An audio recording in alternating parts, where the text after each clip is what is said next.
looking pretty good. Nice lines. I lost the 4 yesterday, so I got it's BRV 24Q, so I've got a 4 and a Q to put on there. But here we go.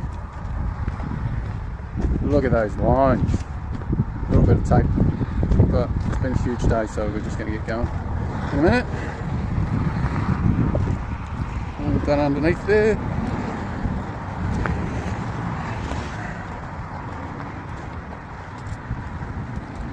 They got 90% of the weight on the straps.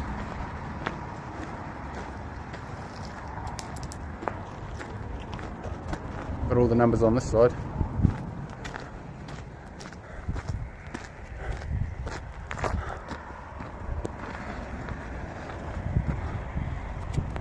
There she is.